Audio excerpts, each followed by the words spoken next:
Saya Indah Rahmawati dari Program Studi Kesehatan Lingkungan Fakultas Kesehatan Masyarakat Universitas Sriwijaya. Pada video kali ini kita akan belajar mengenai kinetika pencemar dalam lingkungan. Simak videonya sampai selesai and happy for watching! Apa itu pencemaran lingkungan?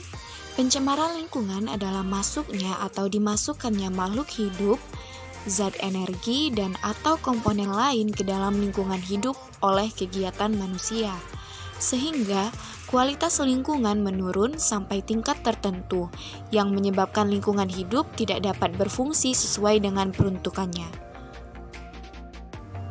Bahan pencemar terbagi menjadi 3, yaitu bahan pencemar padat, bahan pencemar cair, dan bahan pencemar gas. Bahan pencemar padat dapat berupa plastik, botol kaca, kain, dan lain sebagainya. Sedangkan bahan pencemar cair dapat berupa limbah cair dari rumah tangga, limbah cair dari industri, dan lain sebagainya. Sedangkan bahan pencemar gas dapat berupa partikel tersuspensi dalam kadar tertentu. Pencemaran lingkungan dibedakan menjadi 3 kelompok, yaitu pencemaran biologi, pencemaran fisik, pencemaran kimiawi. Pencemaran biologi adalah pencemaran yang disebabkan oleh berbagai macam mikroorganisme penyebab penyakit. Misalnya, sumur atau sumur air yang digunakan sehari-hari tercemar kuman penyebab penyakit. Kedua, yaitu pencemaran fisik. Pencemaran fisik adalah pencemaran yang disebabkan oleh zat cair, padat, ataupun gas. Zat cair yang menyebabkan pencemaran misalnya limbah pabrik dan limbah rumah tangga. Zat padat bisa merupakan sampah dan gas bisa berupa asap dari pabrik. Selanjutnya, pencemaran kimiawi. Pencemaran kimiawi adalah pencemaran yang disebabkan oleh zat-zat kimia. Misalnya, jenis-jenis logam berat yang terdapat dalam limbah pabrik seperti raksa dan timbal. Karakteristik bahan pencemar. Karakteristik limbah cair dibedakan menjadi 3, yaitu fisik, kimia, dan biologis. Fisik yakni berupa warna, bau, suhu, kepadatan, dan lain sebagainya. Kimia yakni berupa bahan organik dan anorganik. Organik contohnya Biochemical Oxygen Demand atau BOD, Chemical Oxygen Demand atau COD, Total Organic Carbon atau TOC, dan Total Oxygen Demand atau TOD. Biologis yaitu Total Coliform, Fecal Coliform, bakteri patogen, dan virus.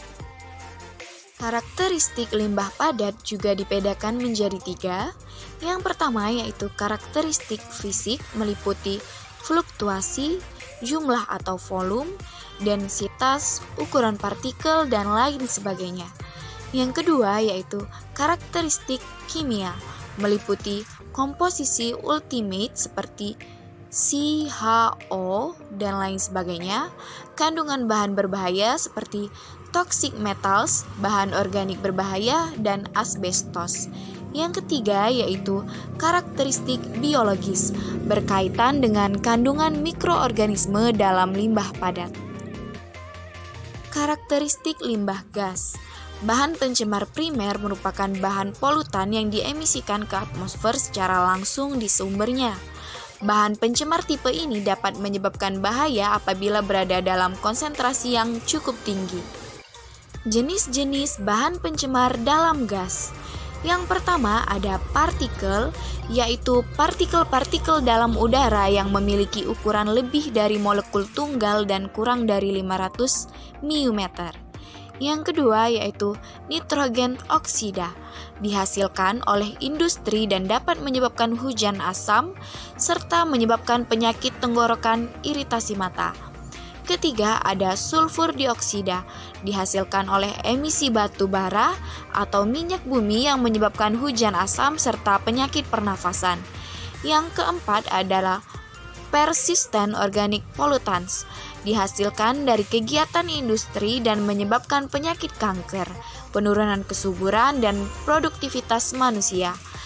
Yang kelima ada karbon dioksida, dihasilkan dari emisi bahan bakar minyak dan menyebabkan dampak negatif terhadap aspek sosial, ekologi, lingkungan, dan kesehatan manusia seperti perubahan iklim dan pemanasan global.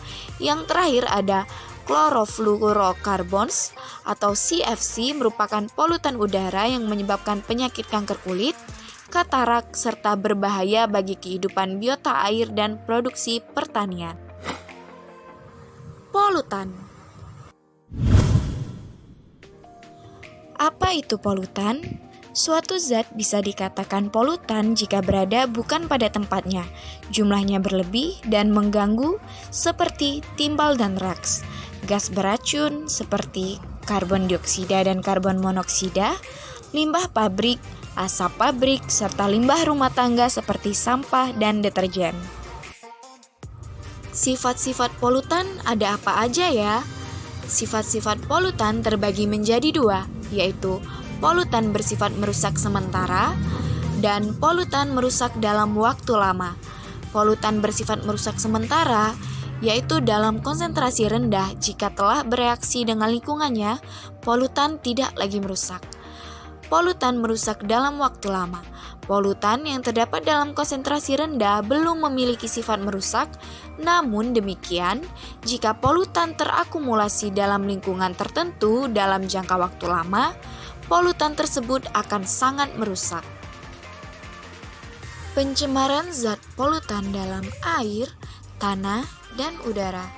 Apabila zat polutan telah memasuki lingkungan, maka akan menyebabkan kualitas menurun, baik itu tanah, udara, maupun air. Oleh karena itu, kita harus mencegah agar polutan tidak mencemari lingkungan kita. Itulah tadi penjelasan materi mengenai kinetika pencemar dalam lingkungan. Semoga bermanfaat. Thanks for watching.